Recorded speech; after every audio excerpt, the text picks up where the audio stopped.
ખાસ જાણી લેજો, એક સાથે ચાર નવી સિસ્ટમો સક્રિય બનતી જોવા મળી રહી છે અને આ સિસ્ટમો મોટો વળાંક લેવાની સાથે પોતાની દિશાઓ બદલીને ધીમે ધીમે હવે પછી ગુજરાતના વિસ્તારો તરફ આગળ વધતી જોવા મળી રહી છે.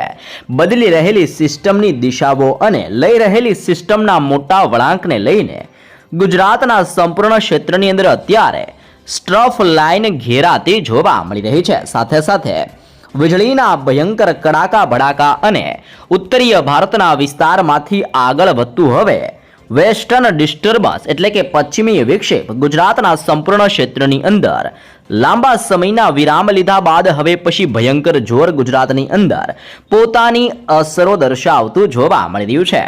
હાલ તમે લાઈવ સેટેલાઇટ યુની મદદથી જોઈ શકો છો, જેમાં કચ્છના ક્ષેત્ર, ઉત્તર ગુજરાતના વિસ્તારથી મધ્ય ગુજરાતના જિલ્લાઓ અને સૌરાષ્ટ્રના ઉત્તરીય સૌરાષ્ટ્રના પંથકથી દક્ષિણીય ગુજરાતના અનેક વિસ્તારોની અંદર સિસ્ટમના ભયંકર પટ્ટાઓ ઘેરાતા જોવા મળી રહ્યા છે. આમ ગુજરાતના સંપૂર્ણ ક્ષેત્રની અંદર મોટા વિરામ લીધા બાદ હવે પછી 1 તારીખ, 2 તારીખ ને આવનારી 3 તારીખ, આ 3 દિવસોની અંદર ફરી એકવાર વાદળ છવાયા વાતાવરણ વચ્ચે ગુજરાતમાં માવઠું વરસવાની નવી આગાહી કરવામાં આવી રહી છે. 2024નું ચોમાસું આવે તે પહેલા જ ગુજરાતના સંપૂર્ણ ક્ષેત્રની અંદર હાલ અત્યારે પ્રી મોન્સૂન એક્ટિવિટીનું જોર વધતું જોવા મળી રહ્યું છે. તમે અલગ અલગ સિસ્ટમોનું જોર જોઈ શકો છો. મધ્ય ભારતના ક્ષેત્રની અંદર હાઈ પ્રેશર સિસ્ટમ સક્રિય બનીને પોતાનો મજબૂત પટ્ટો ગુજરાતના વિસ્તાર સુધી લંબાવીને અસર દર્શાવી રહેલો જોવા મળી રહ્યો છે. ઓમાનના તટીય વિસ્તારની અંદર પણ નવી સિસ્ટમો સક્રિય થવાની સાથે ત્યાંથી વધતો આ સિસ્ટમનો ઘેરાવો ગુજરાતના સંપૂર્ણ ક્ષેત્રની અંદર પોતાનું ભયંકર જોરને અસર દર્શાવતો જોવા મળી રહ્યો છે. આમ ઠેર ઠેર વિસ્તારમાંથી આગળ વધતી આ સિસ્ટમ ગુજરાતના તમામ ક્ષેત્રની અંદર આગામી 3 કલાકની અંદર મોટા પલટાવ લાવવાની સાથે વાદળ છવાયા વાતાવરણ વચ્ચે ગુજરાત ઉપર પોતાનું ભયંકર જોર દર્શાવતી 3 સિસ્ટમો જોવા મળવાની છે. જી હા દર્શક મિત્રો, હાલ રાજસ્થાનના ક્ષેત્રથી લઈને ઉત્તરીય ગુજરાતના ક્ષેત્ર સુધી અત્યારે નવું યુસીએ સિસ્ટમનું દબાણ સક્રિય બનતું હોય તેમ 1.5 કિલોમીટરના ઉત્તરીય ગુજરાતના ક્ષેત્રથી જોધપુર એટલે કે રાજસ્થાનના વિસ્તાર સુધી યુપર એર સાયક્લોનિક સર્ક્યુલેશન એટલે કે યુસીએ વાળી સિસ્ટમનું દબાણ સક્રિય થવાને લઈને ઉત્તર ગુજરાતના વિસ્તારની અંદર હળવાથી મધ્યમ વરસાદ વરસી રહેલો જોવા મળી રહ્યો છે. પાકિસ્તાનનો ક્ષેત્ર, હરિયાણાના ક્ષેત્રથી પંજાબના વિસ્તાર અને હવે પછી ઉત્તરીય ગુજરાતના વિસ્તારની અંદર નવી વેસ્ટર્ન ડિસ્ટર્બન્સનું જોર વધવાની સાથે આવનાર 3 દિવસ ગુજરાત માટે અતિ ભારે સાબિત થવાની નવી નકોરને તાજી આગાહીઓ કરવામાં આવી રહી છે. બદલાઈ રહેલા સંપૂર્ણ હવામાનને જોતા કચ્છના વાતાવરણની અંદર પણ મોટા પલટાઓની વચ્ચે વાદળ છવાયું વાતાવરણ સક્રિય બનતું હોય તેમ કચ્છના તમામ ક્ષેત્રની અંદર મોટા પલટાવ સાથે માવઠાનું દબાણ વધવાની આગાહી કરવામાં આવી રહી છે. પાછલા 24 કલાકની અંદર ગુજરાતના અનેક વિસ્તારની અંદર વરસાદીય માહોલ જોવા મળ્યો છે, જેમાં સૌથી વધારે અસર ઉત્તરીય ગુજરાતના વિસ્તારમાં જોવા મળી છે. જેમાં પણ ખાસ કરીને અરવલ્લીના ક્ષેત્રની અંદર મેઘરાજાનું તાંડવ જોવા મળ્યું હોય તેમ સાવરકુંડલાના ક્ષેત્રની અંદર સતત વરસાદીય માહોલ જોવા મળી રહ્યો છે. હવે પછી રાધનપુર, મહેસાણા, પાલનપુર, ખેડબ્રહ્મા અને થરાદ એટલે કે બનાસકાંઠાના ક્ષેત્રની અંદર વરસાદનું સંકટ વધતું હોય તેમ ઉત્તરીય ગુજરાતના 6 વિસ્તાર જેમાં બનાસકાંઠા, સાબરકાંઠા, અરવલ્લી, પાટણ, મહેસાણા અને ગાંધીનગરના વિસ્તારની અંદર આજની રાત્રિ અને આવતીકાલ દરમિયાન સિસ્ટમનું જોર વધવાને લઈને ઉત્તરીય ગુજરાતના વિસ્તાર માટે હવે પછી આગામી 3 દિવસ અતિ ભારે સાબિત થવાની નવી આગાહી કરવામાં આવી રહી છે. કરાચીનો ક્ષેત્ર, તુર્બેટનો વિસ્તાર અને ઓમાનના દરિયાઈ કાંઠાના વિસ્તારથી મોસ્કોટના વિસ્તારમાં સક્રિય બનતી સિસ્ટમો આગળ વધવાને લઈને હવે પછી કચ્છના દરિયાઈ કાંઠાના વિસ્તારની અંદર ટકરાવવાની તૈયારી કરતી હોય તેમ કચ્છ ઉપર પણ તોફાની દબાણ સક્રિય બનતું જોવા મળી રહ્યું છે. જેમાં હવે માંડવીનો તટીય ક્ષેત્ર, નળિયા, લખપત, બાડેલી, ખાવડ, ગાંધીધામ અને રાપરના સંપૂર્ણ વિસ્તારની અંદર મોટા પલટાવ આવી રહ્યા હોય તેમ કચ્છના આ તમામ ક્ષેત્રની અંદર ફરીથી વાદળ છવાયું વાતાવરણ સક્રિય બનવાને લઈને માવઠાનું જોર વધવાને લઈને કચ્છ ઉપર નવી શક્યતાઓ અને નવી આગાહીઓ કરવામાં આવી રહી છે. આમ કચ્છ ઉપર ફરીથી વાદળોના ભયંકર ઝુંડ મંડરાતા હોય તેમ કચ્છના તમામ ક્ષેત્રની અંદર મોટા પલટાવ સાથે વાદળ છવાયું વાતાવરણ સક્રિય બનવાની નવી આગાહીઓ કરવામાં આવી રહી છે. અરબી સમુદ્રના દરિયામાંથી આગળ વધતી આ સિસ્ટમો ધીમે ધીમે ઉત્તરીય સૌરાષ્ટ્રના વિસ્તારની અંદર પોતાનું દબાણ દર્શાવી રહેલી જોવા મળી રહી છે, જેમાં હવે સુરેન્દ્રનગરનો ક્ષેત્ર, મોરબીનો વિસ્તાર, ચોટીલા, રાજકોટના ક્ષેત્રથી જામનગરના તમામ ક્ષેત્રની અંદર ફરીથી અત્યારે ઘોર અંધારપટ છવાતો જોવા મળી રહ્યો છે. દ્વારકાનો ક્ષેત્ર, ભાનવડ, પોરબંદર, ગોંડલ, જસદણ, બોટાદના વિસ્તારની અંદર પણ ગતિવિધિઓ તીવ્ર બનતી જોવા મળી રહી છે. ભાવનગર, અલંગ, મહુવા, ઉના, વેરાવળ, જૂનાગઢના ક્ષેત્રથી અમરેલી પંથક ઉપર અત્યારે તીવ્ર દબાણ સક્રિય બનતું હોય તેમ આગામી 3 દિવસની અંદર ગુજરાતની અંદર સૌરાષ્ટ્રના દરિયાઈ કાંઠાના વિસ્તારમાં અરબી સમુદ્રના દરિયામાંથી આવતા તોફાની પવન, જેમાં 30 થી 40 કિલોમીટર અને 50 કિલોમીટર પ્રતિ કલાકની ઝડપે પણ ગુજરાતમાં ભયંકર આંધી, તુફાન, વંટોળ જેવો પવન ફૂંકાવાને લઈને નવી આગાહીઓ કરવામાં આવી રહી છે. તમે જોઈ શકો છો અત્યારે દક્ષિણીય ગુજરાતના વિસ્તારોની અંદર પણ ગતિવિધિઓ તીવ્ર બનતી જોવા મળી રહી છે. વધી રહેલા સિસ્ટમના ભયંકર દબાણને જોતા હવે પછી મુંબઈના તટીય ક્ષેત્ર એટલે કે વલસાડનો વિસ્તાર, આહવાના ક્ષેત્રથી વ્યારા, સુરતના વિસ્તારોની અંદર ભયંકર ગતિવિધિઓ વધતી જોવા મળી રહી છે. બિલીમોરા, નવસારી, બારડોલી, વ્યારાના ક્ષેત્રથી વલસાડના વિસ્તાર અને આહવાના સંપૂર્ણ ક્ષેત્રથી સાપુતારાના વિસ્તાર ઉપર પણ વાદળ છવાયા વાતાવરણને લઈને મોટી આગાહીઓ કરવામાં આવી રહી છે.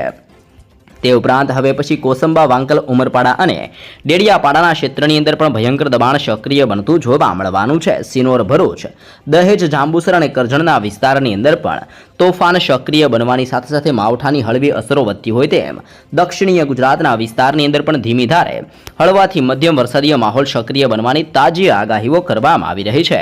જેમ સિસ્ટમો દિશાઓ બદલીને વળાંક લઈને આગળ વધી રહી છે તેમ અત્યારે મધ્ય ગુજરાતના વિસ્તાર ઉપર પણ સિસ્ટમનું તોફાની જોર વધતું જોવા મળી રહ્યું છે અને ડબલ ઋતુનો અહેસાસ થતો હોય તેમ બપોર દરમિયાન ભયંકર ગરમી અને રાત્રિ દરમિયાન કાળા ડિવાંગ વાદળોના ભયંકર ઝુંડ ગુજરાત ઉપર ઘેરાતા જોવા મળી રહ્યા છે. જેમાં ખાસ કરીને હવે પછી ધોળકાનો ક્ષેત્ર, અહેમદાબાદ, કપડવંજ, બાલાસિનોર, ડાકોરના ક્ષેત્રથી ગોધરા, લુણાવાડાના ક્ષેત્રથી પીપલોદના સંપૂર્ણ ક્ષેત્રની અંદર સતત સંકટ વધતું જોવા મળી રહ્યું છે. ખંભાત, બોરસદ, તારાપુર, આણંદ, વડોદરા, ચાંપાનેરના ક્ષેત્રથી બોડેલીના વિસ્તારની અંદર પણ તોફાન સક્રિય બનતું હોય તેમ હવે પછી દાહોદ, છોટાઉદેપુર, મહીસાગરના ક્ષેત્રથી સંપૂર્ણ ગુજરાતના વિસ્તારની અંદર આગામી 24 કલાકની અંદર સિસ્ટમની તીવ્ર ગતિવિધિઓ ગુજરાત ઉપર વધતી જોવા મળવાની છે. ખાસ કરીને ભારતીય હવામાન વિભાગની આગાહી પ્રમાણે 1 તારીખ, 2 તારીખને આવનારી 3 તારીખના રોજ સતત દબાણ વધવાને લઈને હજી પણ 3 દિવસ સુધી ગુજરાતની અંદર વાદળ છવાયા વાતાવરણ સાથે ભર ઉનાળા દરમિયાન માવઠાનું મોટું સંકટ ગુજરાત ઉપર મંડરાતું જોવા મળી રહ્યું છે. મિત્રો, ભારતીય મોસમ વિજ્ઞાન કેન્દ્ર અહેમદાબાદ વિભાગ દ્વારા આગામી 24 કલાક માટે હવે પછી ગુજરાતના હવામાનની અંદર મોટા પલટાઓના સંકેતો દર્શાવવામાં આવ્યા છે. અહીંયા તમે જોઈ શકો છો આવનારી 24 કલાકની અંદર ગુજરાતની અંદર દીવ, દમણના ક્ષેત્રથી હવે પછી દાદરાનગર હવેલીના વિસ્તાર અને ગુજરાતના ભિન્ન ક્ષેત્ર, જેમાં સૌરાષ્ટ્ર, ઉત્તર ગુજરાત, મધ્ય ગુજરાત અને કચ્છના ક્ષેત્રની અંદર હવામાન પલટાવાની સાથે ગુજરાતની અંદર વાદળ છવાયું વાતાવરણ સક્રિય બનવાને લઈને નવી આગાહીઓ કરવામાં આવી રહી છે. તે ઉપરાંત હવે પછી ગુજરાતના ભિન્ન જિલ્લાઓની અંદર વરસાદ વરસવાને લઈને પણ તાજી નવીન લેટેસ્ટ આગાહીઓ કરવામાં આવી રહી છે. જેમાં ખાસ કરીને આજની રાત્રિ દરમિયાન, તે ઉપરાંત ગુજરાતની અંદર આગામી 2 તારીખ, આવનારી 3 તારીખ, 4 તારીખના રોજ પણ વાદળ છવાયા વાતાવરણ સાથે વધી રહેલી સિસ્ટમની અસરોને લઈને વાતાવરણની અંદર ઓચિંતાના પલટાવ અને ભયંકર થંડરસ્ટ્રોમ એક્ટિવિટી એટલે કે કડાકા ભડાકા સાથે ગુજરાતમાં હળવાથી મધ્યમ વરસાદની સાથે પવનની તીવ્રતાની અંદર પણ પલટાવ થવાની નવી નકોરને તાજી આગાહીઓ કરવામાં આવી રહી છે. તો ખાસ જાણી લેજો હવે પછીની 24 કલાકની અંદર ગુજરાતમાં માવઠાને લઈને શું આગાહીઓ દર્શાવવામાં આવી છે. જેમાં ગુજરાતના છૂટાછવાયા ક્ષેત્રની અંદર હળવાથી મધ્યમ મેઘગર્જના થતી હોય તેવી આગાહી કરવામાં આવી રહી છે. જેમાં હવે 30 થી લઈને 40 કિલોમીટર પ્રતિ કલાકની ઝડપે ગુજરાતની અંદર તોફાની પવનની અવર જવર વધતી જોવા મળવાની છે. જેમાં સૌરાષ્ટ્રના દરિયાઈ કાંઠાના વિસ્તારની અંદર જોર વધતું હોય તેમ ભાવનગરનો દરિયાઈ કિનારાનો વિસ્તાર અને અમરેલીના ક્ષેત્રની અંદર આગામી 24 કલાકની અંદર ફરીથી વાદળ છવાયા વાતાવરણ સાથે હળવાથી મધ્યમ વરસાદ વરસવાની તાજી શક્યતાઓ દર્શાવવામાં આવી છે. કચ્છના તમામ ક્ષેત્રો પર અત્યારે સક્રિય બનતી વેસ્ટર્ન ડિસ્ટર્બન્સ અને પશ્ચિમીય વિક્ષેપોની અસરની સાથે હવે પછી યુસીએ સિસ્ટમ એટલે કે અપર એર સાયક્લોનિક સર્ક્યુલેશનના દબાણને લઈને હવે પછી માવઠાનું ભયંકર જોર જોવા મળવાનું છે. ઉત્તરીય ગુજરાતના ક્ષેત્રની અંદર સાબરકાંઠાનો જિલ્લો, બનાસકાંઠાના જિલ્લામાં મહેસાણા અને પાટણના વિસ્તારની અંદર પણ કડાકા ભડાકા સાથે દબાણ વધવાની નવી આગાહીઓ કરવામાં આવી રહી છે। આમ ગુજરાતની અંદર આવનારી 24 કલાક અતિ ભયંકર સાબિત થતી જોવા મળવાની છે। જે બાદ ગુજરાતની અંદર 2 તારીખના રોજ પણ અનેક વિસ્તારોમાં વરસાદને લઈને આગાહીઓ કરવામાં આવી રહી છે। તો 2 તારીખના રોજ ગુજરાતની અંદર દક્ષિણીય ગુજરાતના વિસ્તારમાં ઓચિંતાનો પલટાવ આવતો હોય તેમ ખાસ કરીને સુરતના જિલ્લામાં છોટા ઉદેપુરના વિસ્તારથી નર્મદા, તાપીના ક્ષેત્રથી ડાંગ, નવસારીના વિસ્તારથી દમણ દાદરાનગર હવેલીનો ક્ષેત્ર, ભાવનગર અને અમરેલીના વિસ્તારની અંદર પણ વાદળ છવાયું વાતાવરણ સક્રિય બનતું હોય તેમ ઓચિંતાના પલટાવની વચ્ચે આ તમામ ક્ષેત્રની અંદર સિસ્ટમની ભયંકર દબાણની અસરને લઈને હળવાથી મધ્યમ વરસાદીય માહોલ જોવા મળવાનો છે। કચ્છ, પાટણ, મહેસાણા, સાબરકાંઠા અને બનાસકાંઠાના જિલ્લાની અંદર પણ હળવાથી મધ્યમ વરસાદની નવી આગાહીઓ કરવામાં આવી રહી છે। તે ઉપરાંત આગામી 3 તારીખના રોજ ગુજરાતની અંદર ભાવનગર, અમરેલી, કચ્છ, બનાસકાંઠા, પાટણ, સાબરકાંઠા અને મહેસાણાના ક્ષેત્રની અંદર હળવાથી મધ્યમ વરસાદની આગાહી કરવામાં આવી છે અને 4 તારીખના રોજ ઓચિંતાનું હવામાન પલટાતું હોય તેમ બનાસકાંઠા, સાબરકાંઠા, અરવલ્લી, મહેસાણા, ભાવનગર, અમરેલીનો જિલ્લો અને દક્ષિણીય ગુજરાતની અંદર વલસાડથી દમણ દાદરાનગર હવેલીના વિસ્તારોની અંદર વરસાદનું જોર વધતું હોય તેમ ખાસ કરીને 2 તારીખ, 3 તારીખ ને 4 તારીખના રોજ ગુજરાતની અંદર જુદા જુદા જિલ્લાઓની અંદર મોટા પલટાઓની વચ્ચે માવઠાનું સંકટ ટોળાતું હોય તેમ ગુજરાત ઉપર નવી આગાહીઓ કરવામાં આવી રહી છે। તમે અહીંયા લાઈવ પણ જોઈ શકો છો, ભિન્ન ક્ષેત્રની અંદર અત્યારે દબાણ વધતું હોય તેમાં નવી સિસ્ટમો અને રાજસ્થાનના ક્ષેત્રથી ગુજરાતના વિસ્તાર સુધી લંબાયેલી યુસીએસ સિસ્ટમ, તે ઉપરાંત અત્યારે ઈરાનના દરિયાઈ કિનારાના ક્ષેત્રથી હવે પછી પાકિસ્તાનના વિસ્તારથી લઈને જમ્મુ કાશ્મીરના વિસ્તારોની અંદર સક્રિય બનતી વેસ્ટર્ન ડિસ્ટર્બન્સ અને અપર એર સાયક્લોનિક સિસ્ટમની અસરને લઈને ભિન્ન વિસ્તારની અંદર 3.1 કિલોમીટરના ક્ષેત્રમાં તોફાની દબાણ સક્રિય બનવાની સાથે માવઠાનું જોર દર્શાવતી આ નવી સિસ્ટમો દર્શાવવામાં આવી રહી છે। મિત્રો, ગુજરાતની અંદર માવઠાના બીજા રાઉન્ડને લઈને આગાહી કરવામાં આવી રહી છે। ફરી એકવાર આવનારી કલાકની અંદર 3 કલાકની અંદર ગુજરાતના અનેક ક્ષેત્રની અંદર કમોસમી વરસાદ ખાબકવાને લઈને મોટું પૂર્વાનુમાન જાહેર કરવામાં આવ્યું છે। ગુજરાતના દરિયાઈ કાંઠાના વિસ્તારની અંદર ભયંકર મોજાઓ ઉછળી રહ્યા છે। બંગાળની ખાડીના ક્ષેત્રમાં હવાના હળવા દબાણો બની રહ્યા છે। દરિયાઈ કાંઠાના વિસ્તારની અંદર તોફાની પવનની તીવ્રતાની અંદર મોટો પલટાવ આવી રહ્યો છે। આમ અત્યારે ભિન્ન ક્ષેત્રની અંદર નવી સિસ્ટમોની અસરોને લઈને તોફાન વધતું જોવા મળી રહ્યું છે। ગુજરાતની અંદર છેલ્લા કેટલાક દિવસથી કમોસમી વરસાદ વરસી રહ્યો છે।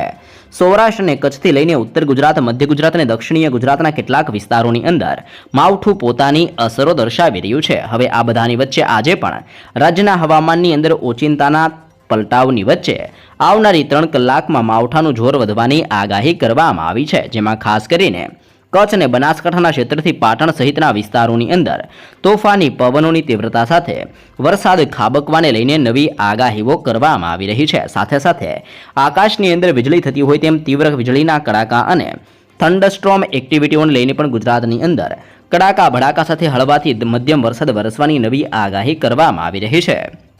અત્યારે દરિયાઈ કાંઠાના વિસ્તારની અંદર આંધી, તુફાન, વંટોળ જેવો પવન ફૂંકાતો જોવા મળી રહ્યો છે। પવનની તીવ્રતાની વચ્ચે હવામાન વિભાગ દ્વારા લેટેસ્ટ આગાહી કરવામાં આવી છે। ગુજરાતની અંદર આગામી 3 કલાકમાં ભારે પવન સાથે વરસાદ ખાબકી શકે છે। ગુજરાત રાજ્યમાં ખાસ કરીને કચ્છથી લઈને બનાસકાંઠા અને પાટણ જિલ્લાના વિસ્તારની અંદર હળવાથી મધ્યમ વરસાદની આગાહી કરવામાં આવી રહી છે અને આ દરમિયાન 40 કિલોમીટર પ્રતિ કલાકની ઝડપે ગુજરાતમાં પવન ફૂંકાતો જોવા મળવાનો છે। મહત્વનું છે કે માર્ચ મહિનાની શરૂઆતની સાથે જ રાજ્યની અંદર વરસાદીય માહોલ જોવા મળી રહ્યો છે। ખેતી પાકોને પણ ભારે નુકસાન પહોંચ્યું છે। હવે પછી આગામી એપ્રિલ મહિનાની શરૂઆતથી લઈને આવનાર 1 અઠવાડિયાની અંદર ઠેર વિસ્તાર અને ઠેર ઠેકાણે હવે પછી માવઠાનું જોર વધતું જોવા મળવાનું છે। હવામાન વિભાગના જણાવ્યા અનુસાર વેસ્ટર્ન ડિસ્ટર્બન્સ અને સાયક્લોનિક સર્ક્યુલેશન જેવી એક નવી સિસ્ટમ સક્રિય બનવાને લઈને આગામી 5 એપ્રિલ સુધી રાજ્યના વાતાવરણની અંદર સતત ડબલ ઋતુનો અહેસાસ થતો હોય તેમ વાતાવરણ ડામોડોળ થતું જોવા મળવાનું છે। આ સમયગાળા દરમિયાન રાજ્યના વિવિધ વિસ્તારોની અંદર ગાજવીજ સાથે અને તેજ પવન ફૂંકાવાની સાથે માવઠું વરસવાની પૂરેપૂરી શક્યતાઓ દર્શાવવામાં આવી છે। આમ નવી સિસ્ટમને લઈને અનેક વિસ્તારની અંદર મોટા પલટાવ અને તેજ પવનની સાથે માવઠાનું સંકટ ટોળાતું જોવા મળી રહ્યું છે। અમરેલીના વિસ્તારની અંદર હજી પણ વરસાદ પોતાની અસર દર્શાવતો જોવા મળી રહ્યો છે। ગુજરાતમાં કાળઝાળ ગરમી વચ્ચે હવામાનની અંદર અચાનક પલટો આવતા કુદરતનો અનોખો મિજાજ જોવા મળ્યો છે। અમરેલી જિલ્લાની અંદર અનેક વિસ્તારમાં કમોસમી વરસાદ ખાબકતા લોકોને ભર ઉનાળે ચોમાસા જેવો અહેસાસ થઈ રહ્યો છે. આ ફેરફાર માત્ર સ્થાનિક નથી, પરંતુ સમગ્ર રાજ્ય ઉપર તેની અસરો જોવા મળી રહી છે. અમરેલી જિલ્લાની અંદર સાવરકુંડલા અને ખાંભા પંથક બાદ હવે પછી દામનગર અને લીલિયા વિસ્તારની અંદર પણ વરસાદીય ઝાપટાઓ પડેલા જોવા મળ્યા છે.